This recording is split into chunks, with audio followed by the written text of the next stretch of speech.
구약 성경 전도서 3장 1절에 보면 천하만사에는 다 때가 있다고 말씀을 합니다. 태어날 때가 있고 죽을 때가 있다. 슬플 때가 있고 기쁠 때가 있다. 힘들 때도 있지만 찬양하고 춤을 출 때도 있다. 그래서 다 우리 사람은 때가 있다는 겁니다. 때가. 어떤 사람은 계속 올라갈 수만 있다. 아닙니다. 올라갈 때가 있으면 내려갈 때도 있다. 이게 우리 인생사라는 거죠. 그래서 남 보면 굉장히 부러운 마음이 들지만 아닙니다. 그 사람도 언젠가는 또 내려갈 때가 있고 어려울 때가 다 있는 겁니다. 누구나 다 마찬가지. 하나님께서 이 세상의 인생들에게 설계해 놓은 그런 삶의 이치이기 때문에 그렇습니다. 자, 이런 부분들을 시편 23편에서는 아주 우리들에게 명확하게 가르쳐 주고 있는 겁니다. 1절부터 우리가 봤듯이 1, 2, 3절을 보면은 항상 평안한 것 같죠. 항상 마음의 안식과 기쁨과 감사와 주의 길로 인도하신 내 영혼이 소생함. 정말 부족할 것이 없습니다. 그렇지만 그렇게 인생은 살 수가 없다. 그래서 4절에 보면 사망의 음침한 골짜기가 나옵니다. 여러 가지 또 고난, 공고, 어려움, 슬픔 이런 것들이 또 현실적으로 일어날 수밖에 없다는 거죠. 그래서 좋은 일이 있을 때도 있고 안 좋은 일이 있을 때도 있고 늘 인생은 누구나 다 그렇다. 중요한 것은 설사 그리할지라도 좋은 일, 좋지 않은 일이 일어날지라도 언제든지 우리 하나님께서는 목자가 되셔서 우리와 함께 하신다는 것이 중요합니다. 이 사실을 다윗은 깨닫고 실질적으로 하나님 앞에 그 사랑과 은혜를 직접 받고 경험을 했기 때문에 오늘 하나님의 감동으로 성령의 감동으로 이 시편 23편을 기록하신 줄 꼭 믿으시기를 바랍니다. 그래서 우리의 삶을 보면은 똑같잖아요. 지금 여기 앉아 계신 분들도 다 다릅니다. 어떤 분들은 지금 굉장히 기쁜 어떤 그런 상황이 있을 수 있어요. 반면에 어떤 분들은 굉장히 지금 어려움 속에 있을 수 있습니다. 고민 속에 있을 수 있어요. 근심 걱정이 많을 수도 있습니다. 다 달라요. 그렇지만 이것은 또 때가 되면 역전되고 또 역전되고 다 이렇게 되는 겁니다. 그렇기 때문에 중요한 것은 여호와가 나의 목자이기 때문에 내가 여호와의 양만 되면은 언제든지 나와 함께 계시고 늘 나에게 부족함이 없도록 나를 인도하신다는 이 믿음이 중요하다는 겁니다. 그래서 이런 믿음을 가지고 이제 오늘 5절을 우리가 살펴볼 텐데요. 구체적으로 좀 봤으면 좋겠습니다. 5절에 무슨 말씀을 하셨습니까? 주께서 내 원수의 목전에서 내게 상을 차려주시고 기름을 내 머리에 부으셨으니 내 잔이 넘치나이다. 이것을 조금 구체적으로 더 말씀을 잘 깨닫고 나중에 묵상하면 아마 더 큰 은혜가 갈수록 있을 것을 저는 확신합니다. 자, 먼저 주께서 내 원수의 목전에서 내게 상을 차려주시고 그랬습니다. 우선 여기에서 상이 뭐냐? 이것은 밥상이에요. 밥상. 다시 얘기해서 잔치상입니다. 잔치상. 어떤 연애를 할 때 보면 그렇게 엄청난 맛있는 음식들을 쫙 진열해 놓죠. 진열해 놓고 그것을 먹도록 하는 거죠. 바로 그 모습을 상상하면 됩니다. 상을 차려주시고 그랬죠. 상을 베풀어 주시고 이렇게 되는 건데 자, 그 앞에 보니까 주께서 내 원수의 목전에서 그랬습니다. 목전에서. 이 목전에서는 앞에서 그런 뜻이에요. 앞에서 또 맞은편에서 이런 뜻이죠. 그러니까 원수와 내가 같이 있는 거예요. 그렇지만은 내 앞에 있는 겁니다. 자, 하나님께서 지금 이 시편 이 23편 5절은 이제 장소를 이동시켰어요. 1절부터 4절은 그 장소 무대가 어디입니까? 들이지요. 들이에요. 그런데 5절은 장소가 어디예요? 집이란 말이에요. 집. 그래서 이제 집을 장소로 배경을 두고 말씀을 하는 거예요. 그래서 이 목자가 집 주인이 되는 거고요. 이 어린 양이 이제 손님이 되는 겁니다. 그래서 주인이 손님에게 하는 모습을 그려주고 있다. 5절은. 그래서 주께서 하나님께서 내 원수의 목전에서 여기서 내는 다윗이죠. 그렇기 때문에 이 다윗을 생각을 해야 됩니다. 다윗의 삶을 봐야 됩니다. 다윗이 어찌 5절에 이와 같은 고백을 하고 있을까? 다윗의 삶을 보십시오. 어렸을 때부터 목동으로 살았습니다. 그는 하나님이 도와주지 않으면은 양을 지킬 수가 없었던 상황입니다. 그런데 하나님의 도우심으로 양을 지킬 수 있는 것을 수없이 경험을 합니다. 그래서 하나님은 살아계시는구나. 하나님은 나와 함께 하시는구나. 하나님은 나를 돕는구나. 이것을 절대적으로 믿었습니다. 의심하지 않았어요, 다윗은. 그렇지만 다윗은 또 많은 어려움을 겪었습니다. 사울로 인해 가지고 항상 죽을 수밖에 없는 그 환경으로 들어가요. 항상 도망 다녀야 됩니다. 이리 도망 다니고 저리 도망 다니고. 사울이 끝까지 따라다닙니다. 끝까지 따라다녀요. 그러니까 이 다윗은 항상 주변에 자기를 죽일 수 있는 그 환경으로 가득 차 있었던 거예요. 그렇지만 항상 그러지는 않았겠죠. 다윗이 나중에 보니까 또 왕으로 세워지잖아요. 왕이 됐을 때는 굉장히 또 기뻤을 때가 있을 거 아닙니까? 그렇다고 해서 항상 그러느냐? 또 그게 아니란 말이죠. 또 다윗은 왕위에 있지만 어려움을 또 당할 수밖에 없는 겁니다. 가장 다윗 입장에서 뼈아프고 힘들었던 것이 무엇일까? 자기 자식이 압살롬이 자기 아버지를 반역을 해서 죽이려고 하는 어떤 그런 상황이 아닐까 싶습니다. 그렇기 때문에 다윗은 또 자기 아들 압살롬에 의해 가지고 또 도망가야 되는 거예요. 그러니까 이 도망자의 전문가는 누구 같아요? 저는 다윗이구나. 이 도망 다니는 데는 다윗이 선수겠다. 아주 도망가는 데 능통하겠다 싶어요. 그렇지만 그 마음의 괴로움은 어떻겠어요? 그래서 이 압살롬에 의해 가지고 도망갈 때도 다윗은 의심치 않았습니다. 하나님께서 반드시 나와 함께 계신다. 하나님이 나를 지켜주신다는 것을 의심치 않았어요. 그렇지만 환경은 고난이고 어려움이고 슬픔이죠. 그래서 다윗이 이제 그 예루살렘 성을 떠났어요. 도망가기 때문에. 그래서 요단강을 건너갈 수밖에 없습니다. 왜? 추격해오면 죽을 수밖에 없으니까요. 그래서 요단강 건너서 마하나임에 이르렀을 때 사무엘하 17장 27절에 보면 다윗이 마하나임에 이르렀을 때 암몬족 속에게 속한 랍밧 사람 나하스의 아들 소비와 로데발 사람 암미엘의 아들 마길과 로글림 길라 사람 바르실레가 그랬습니다. 자, 이들은 다 공통점이 뭡니까? 이방인들이에요. 예, 이스라엘 백성들이 아닙니다. 이방인들이에요. 이방인들을 소개하면서 28절에 보니까 침상과 대야와 질그릇과 밀과 보리와 밀가루와 볶은 곡식과 콩과 팥과 볶은 녹두와 29절에 꿀과 버터와 양과 치즈를 가져다가 다윗과 그와 함께한 백성에게 먹게 하였으니 이는 그들 생각에 백성이 들에서 시장하고 공고하고 목마르겠다 함이더라. 다시 얘기해서 하나님께서 이 다윗의 여정, 그 고난의 여정 속에서도 이방인을 통해 가지고 하나님께서 이들에게 풍족하게 먹여주고 있다는 겁니다. 이것이 원수 앞에서 상을 차려줬다.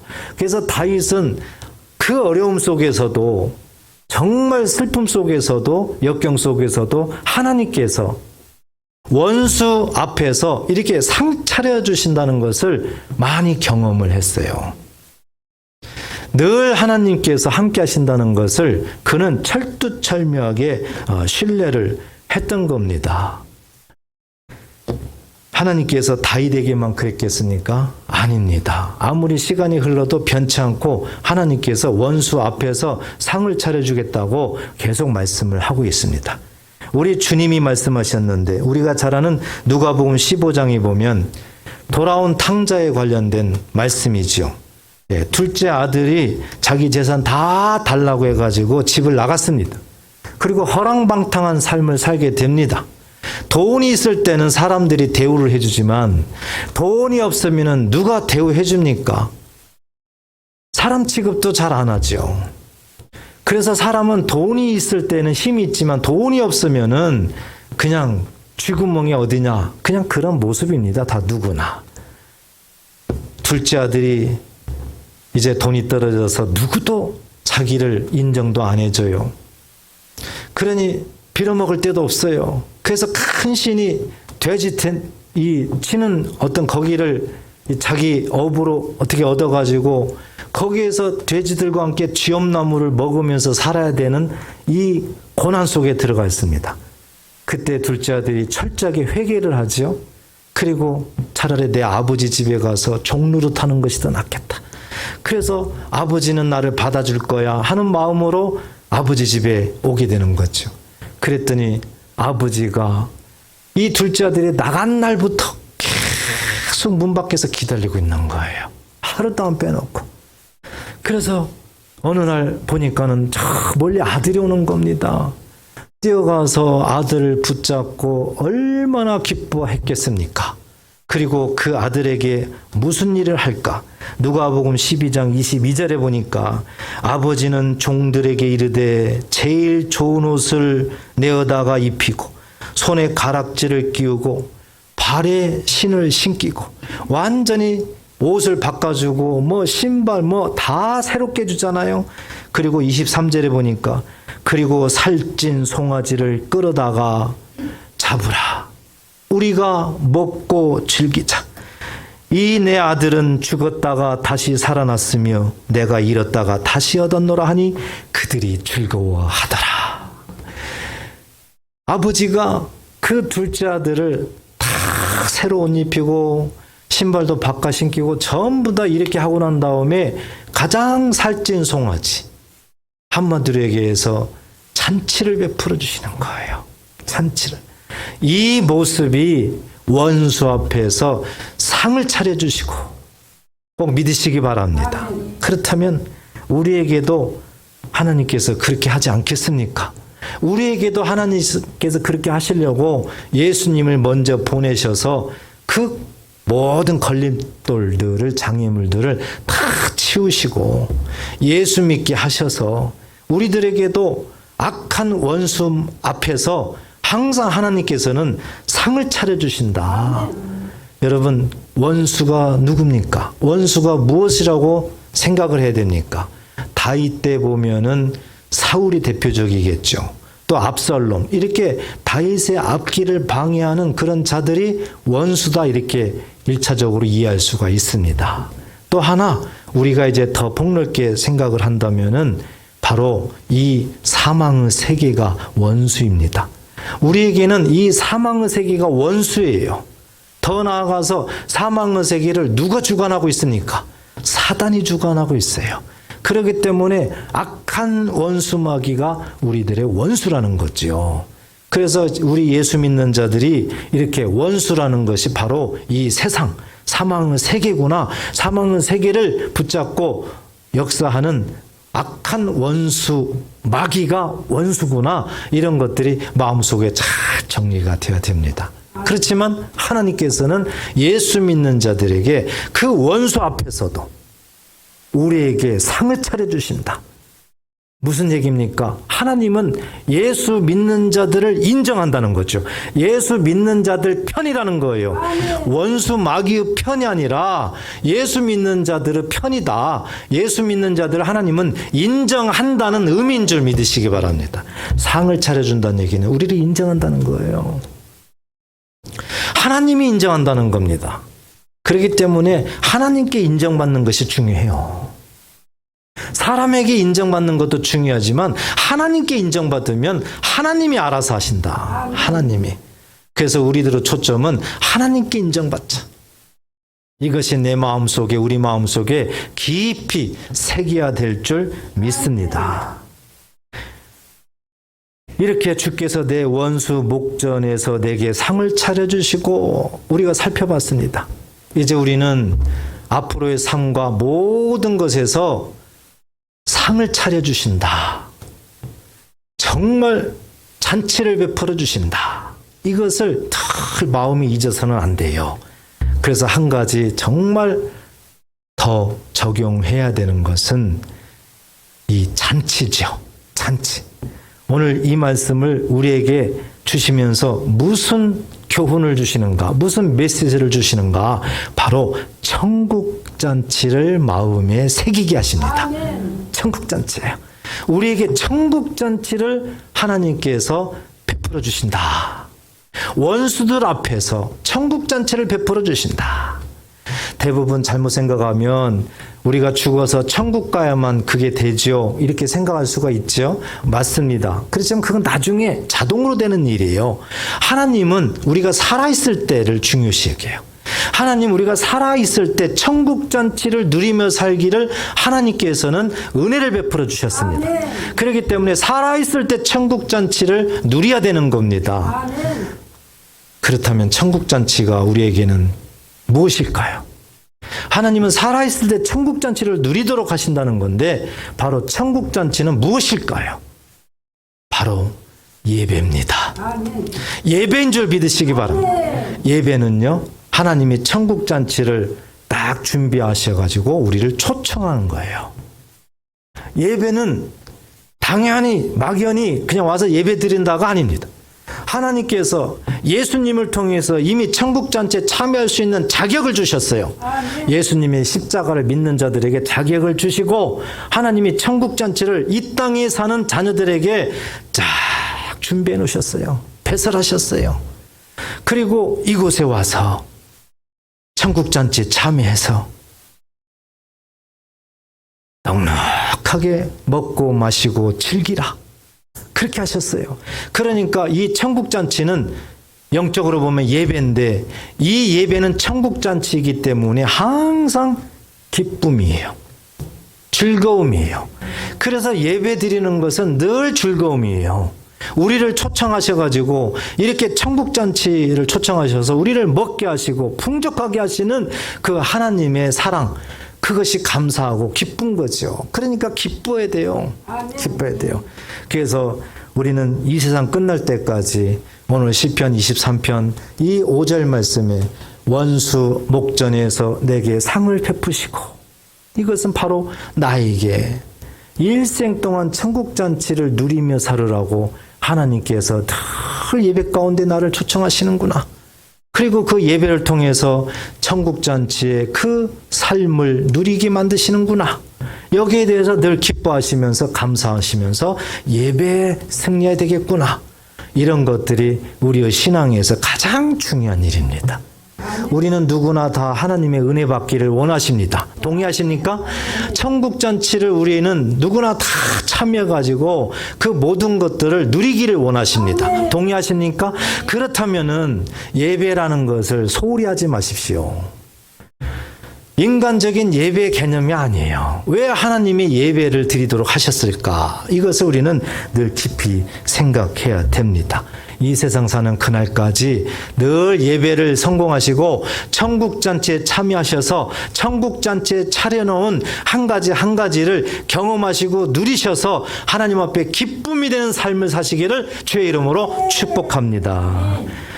그 다음에 보니까 기름을 내 머리에 부으셨으니 그랬습니다. 기름이 나와요. 기름. 이 기름이 무엇일까요? 잘못 생각하면은, 우리 입장에서 생각하면은 이게 참기름인지 들기름인지 뭐 콩기름인지 뭐 이렇게 생각할 수가 있잖아요. 그런데 이 구약 성경을 잘 생각해야 돼요. 구약 성경. 이 구약 성경에서 이 기름 그러면은 대표적으로 두 가지가 있는데, 하나는 감람류예요. 감람류. 그리고 또 하나는 관유가 있습니다. 관유. 그런데 이 관유는 아무 때나 사용하는 것이 아니에요. 이 관유는 구별할 때 사용을 해요. 그러니까 제사장으로 세울 때, 구별할 때 이 관유로 기름 부어요. 왕으로 세울 때 이 관유로 기름을 부어요. 선지자로 세울 때 이 관유로 기름을 부어요. 그러니까 관유는, 이 기름은 아무 때나 사용되는 것이 아니에요. 그렇기 때문에 여기서 말하는 기름이라는 것은 이 감람류, 이 감람류를 재료로 해가지고 만든 향수기름입니다. 향수기름. 예, 기름으로 내 머리에 바르셨으니 그랬잖아요. 예, 그 당시의 문화를 좀 이해하셔야 돼요. 고대 근동 지방의 문화는요, 특히 이 왕족들, 귀족들이 이 잔치를 배설하잖아요. 그러면은 이때에 이 기름을 사용했답니다. 이 향수 기름을. 그래서 손님들을 초청하죠. 그러면 손님들에게 그 머리에다가 이 기름을 발라줬대요. 그런데 이것은 어떤 풍습이냐면은 그 주인이 손님을 초청해가지고 이렇게 하는 행위는 가장 그 손님을 존대한다. 귀하게, 가장 귀하게 대우한다는 겁니다. 그 상징으로 이렇게 머리에 기름을 바른다는 거예요. 그러니까 주인이 손님을 가장 존귀하게 여긴다. 가장 보배롭게 여긴다. 가장 귀하게 초청해서 그를 대접한다. 이런 의미랍니다. 그래서 여기에 다윗이 표현을, 그 문화의 표현을 쓴 겁니다. 기름을 내 머리에 부으셨으니. 다윗은요, 즐거울 때나 고달플 때나 정말 죽을 위경일 때나 하나님께서 함께 하시고 하나님께서 도와주시고 하나님께서 원수 목전에서 상을 베풀어 주시고 또 하나님께서 알고 보니까 다윗 자신을 가장 하나님이 귀하게 여기시더라. 하나님께서 다윗 자기를 가장 보배롭게 여기시더라. 이 고백이에요. 인간적으로는 이렇게 될 수가 없잖아요. 인간적으로 보면 정말 여건이 좋아야만 이런 것들이 말이 되잖아요. 그런데 성경은 그거하고 상관없습니다. 좋을 때나 슬플 때나 괴로울 때나 뭐 언제나 그거 상관없어요. 하나님께서 목자가 되셔서 하나님께서 늘 함께 계시면서 도와주시고 지켜주시고 거기에다가 가장 내가 너를 존귀히 여기노라. 하나님이 그렇게 대하신다는 겁니다. 다윗이 그 고백을 하는 거죠. 다윗이. 그렇다면 다윗에게만 그렇게 할까요? 아닙니다. 예수 믿는 저와 여러분들에게도 다 그렇게 합니다. 이것이 하나님이 우리들에게 말씀하는 하나님의 마음인 줄 믿으시기 바랍니다. 아무리 시간이 가도 변치 않으세요. 이사야 때도 하나님이 말씀하셨어요.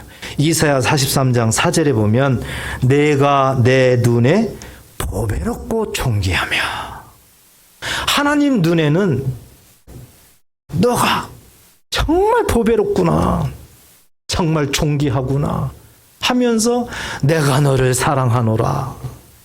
여러분, 하나님께나 이 소리 듣지 세상에서 어떻게 이런 소리를 들어요? 안 그렇습니까? 아무리 뭐 가까운 부부, 가까운 누구라도 절대 항상 이 소리 못 들어요. 돈 잘 벌고 뭐하고 잘 되면은 막 그럴 수 있죠. 그렇지만 조금 또 그게 아니면은 수원 거꾸로 막 그런단 말입니다. 하나님만이 변치 않으시고 하나님께서 우리에게 말씀합니다. 너가 참 보배롭고 존귀하구나. 믿으시기 바랍니다. 하나님께서 내가 너를 사랑하노라. 믿으시기 바랍니다. 하나님만이 그렇게 하세요. 하나님의. 그러니 하나님이 나의 목자가 되시고 하나님이 나를 구원하시나이다. 하나님만을 의지해야 되잖아요. 그래서 절대 사람 의지하지 마시고 하나님만을 의지하시기 바랍니다. 그럴 때 우리들의 삶이 그렇게 되는 거예요. 이것 때문에 예수님을 보내서 내가 네 대신 사람들을 내어주며 백성들이 네 생명을 대신하리니, 하나님께서요 하나님의 자녀들을 애지중지 보배롭고 존귀하게 여기면서 보호하시고 이끌어가기 위해서 혹시라도 걸림돌이 되는 뭐가 있으면은 그것을 치우기 위해서 다른 이방인 어떤 다른 것을 대신 생명으로 맡긴다는 거죠. 얼마나 하나님의 사랑이에요. 얼마나. 바로 이 대신하는 분이 예수님인 줄 믿으시기 바랍니다. 예수님이 대신 십자가에 죽으시고 담당하시고 우리를 구원하셔서 하나님이 우리를 보배롭고 존귀하게 여기노라. 우리에게 이렇게 하나님께서 말씀을 하고 있는 겁니다. 성경은 변치 않으세요. 성경은 처음부터 끝까지 하나님의 이 마음이 일편단심입니다. 하나님의 마음은 일편단심이에요. 베드로전서 2장 9절에 보니까 그러나 너희는 택하신 족속이요 왕 같은 제사장들이요 거룩한 나라요 그의 소유가 된 백성이니 보세요. 얼마나 하나님이 우리를 존귀하게 보배롭게 여깁니까? 우리들의 신분을 완전 극상승시켜서 우리를 왕 같은 제사장으로 삼으셨답니다. 예수 믿는 저와 여러분들을 우리 하나님께서 아주 보배롭게 여긴다. 왕 같은 제사장으로 우리를 세웠다. 꼭 믿으시기를 축복합니다. 세상에서는 들을 수 없어요. 그래서 우리가 하나님 말씀에 위로받고 하나님 말씀에 힘을 얻는 겁니다. 하나님은 거짓말하지 않습니다. 하나님은 인생을 의지하지 않습니다. 하나님께서 약속하신 대로 우리를 그 약속대로 이끌어 가시는 분인 줄 믿으시기 바랍니다. 하나님을 잘 믿으시면 절대 손해가 없습니다. 아멘. 하나님을 잘 믿으시면 자다가도 뭐가 생깁니다. 아멘. 자다가다요. 이것은 분명합니다. 그래서 우리는 이 약속의 말씀을 오늘 이 시간 정말 마음에 새기면서 이렇게 된 이유가 바로 예수님께서 우리의 장애물, 걸림돌, 이 죄 문제를 십자가로 다 정리하셨기 때문에 하나님의 약속이 이렇게 나에게 흘러오는구나. 이것을 꼭 마음에 믿으시고 예수님을 잘 믿으시기를 축복합니다. 예수님 때문에 우리가 신분이 바뀐 겁니다. 신분이 바뀌었어요. 우리가 죄인에서 의인으로 바뀐 거예요. 예수님 때문에. 그렇기 때문에 예수님을 배신하면 안 돼요. 예수님을 잘 믿으셔야 돼요. 예수님 때문에 우리는 세상에 살지만 하나님 나라의 시민권자인 것이에요. 예수님 때문에.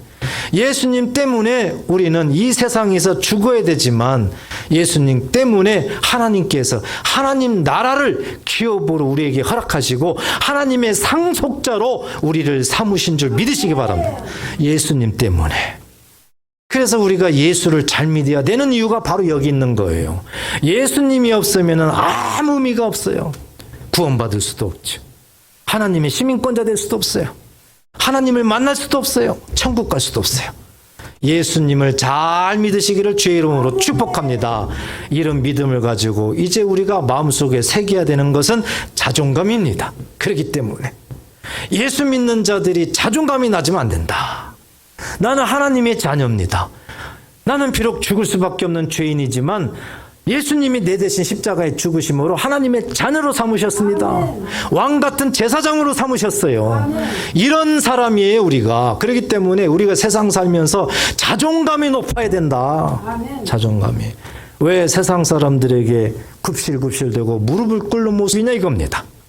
아닙니다. 하나님의 자녀이기 때문에 당당해야 된다. 자존심을 우리가 내세우는 거 아니라 자존감이에요. 자존감. 하나님이 나에게 주시는 그 마음, 그것으로 담대하라는 겁니다. 엉뚱한 자존심, 이걸 오해하시면 안 되는 거죠. 그래서 예수 믿는 자들은 자존감이 높아서 늘 당당하게 자신 있게 세상을 향하여 담대하게 나가야 된다. 이것이 하나님의 자녀가 해야 될 일이에요. 자녀가. 그래서 우리는 오늘 말씀을 통해서 정말 다윗과 같은 마음이 품어진다면 바로 우리도 이런 고백을 할 수 있는 겁니다. 내 환경이 어렵고 힘들어도 문제가 많이 있어도 주께서 내 원수 목전에서 상을 베풀어 주시니 나를 가장 존귀히 여기시니 내 머리에 기름을 부으시니 꼭 믿으시기를 주의 이름으로 축복합니다. 마지막으로 보니까 내 잔이 넘치나이다 그랬어요. 내 잔이 넘치나이다. 지금 원수 목전에서 주께서 그리고 내 머리에 기름을 가장 존귀히 여긴다 주께서 하나님이 나의 목자가 되셔서 나의 삶의 전방위적으로 나를 이렇게 대우하시고 이끌어 가신다. 자, 이 마음이 마음속 크게 믿어지면은요. 믿어지면은 다윗처럼요. 내 잔이 넘치나이다. 이 고백을 할 수 있다는 겁니다. 이 고백을 할 수 있다는 거예요. 여러분, 이 내 잔이라는 걸 한번 생각해 보세요. 잔. 그러면은 여러 가지 우리가 잔을 생각할 수가 있겠죠. 잔. 어떤 용기, 이것도 잔인 거죠. 용기. 그런데 우리가 성경적으로 알아야 되는 것은 이 성경에서 이 잔의 그 의미가 주로 복의 개념으로 사용됩니다. 복의 개념으로. 복의 개념. 그러니까 내 잔이 넘치나해서 이 잔을 복으로 바꿔보십시오. 어떻게 되는 겁니까? 내 복이 넘치나이다. 이렇게 되는 거예요. 복이 넘치나이다. 그런데 이것은 세상적으로 또 이해가 안 가거든요. 아니, 지금 삶이 어렵고 정말 앞길이 사면초가 많은 문제, 근심 걱정이 많은데 어떻게 이렇게 될 수 있느냐, 이렇게 반문할 수가 있는 건데 하나님의 관점에서는 그 상관없어요. 우리가 모든 것이 많아가지고 부족함이 없어서 그런 게 아니에요. 하나님의 관점에서는 하나님이 목자가 되신다면, 우리가 양이 된다면 우리가 즐거울 때나 괴로울 때나 슬플 때나 그 언제든지 간에 하나님께서 도우시고 지키시고 인도하시기 때문에 반드시 다윗의 고백처럼 그렇게 된다는 겁니다. 그런 관점에서 내 잔이 넘친다. 그렇게 말씀하는 거예요. 넘친다는 건 뭡니까? 풍성하다는 의미죠. 풍족하다는 의미죠. 예, 흘러 넘치는 거예요. 그 의미를 상징하는 거예요. 복이 그렇다는 거죠. 하나님께서 우리에게 주시는 복이 그렇다는 거죠. 이것을 다른 말로 얘기하면 뭡니까? 만족이에요. 만족. 그러니까 이 만족이라는 건요, 인간적으로는 절대 해결 안 됩니다. 인간적으로 생각해 보시오. 만족할 수가 있습니까? 없어요. 어떤 목표를 두고 그것을 성취했어요. 그 순간은, 어느 시간은 만족을 합니다. 그렇지만 영원합니까? 아닙니다. 또 부족합니다.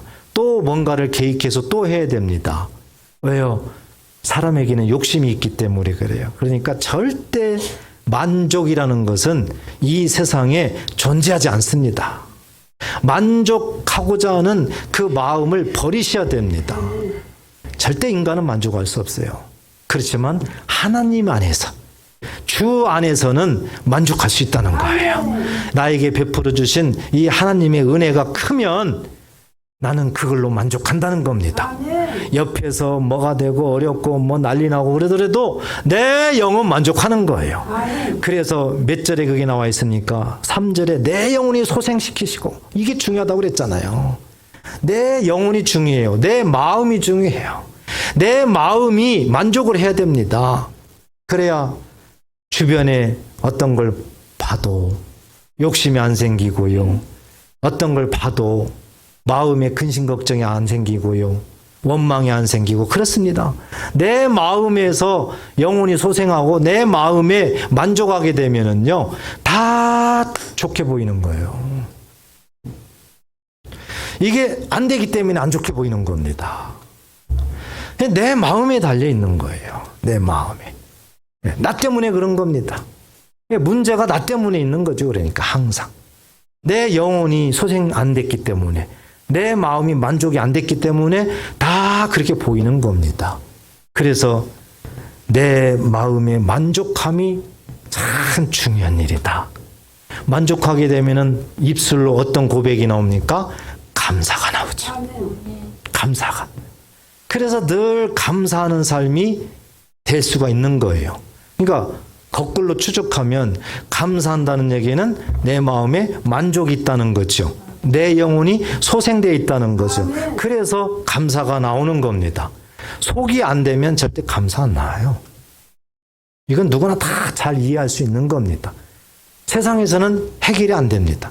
오직 하나님 안에서, 오직 예수 안에서만이 해결될 수 있는 특권인 줄 꼭 믿으시기를 주의 이름으로 축복합니다. 오늘 말씀을 우리가 마음에 잘 새긴다면, 구약시대 이 시편 23편이 오늘날 우리도 나도 고백할 수 있구나. 할 수 있겠죠. 다윗과 같은 이런 절대적인 하나님을 신뢰하고 하나님이 목자가 되시고 다윗의 그 어려움 속에서도 하나님이 지키시고 보호하신다는 이 절대적인 믿음만 있다면 고백할 수 있는 거예요.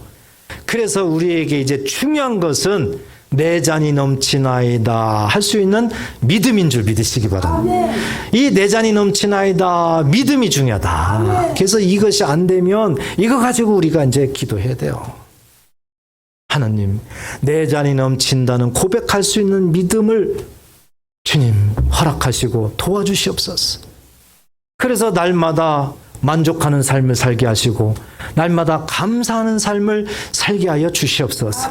하나님 앞에 도움을 요청해야 됩니다. 내 힘으로는 절대 안 돼요. 그런데도 왜 기도를 안 합니까? 도와달라고 기도해야죠. 하나님 앞에 우리는 기도해야 되는 거예요.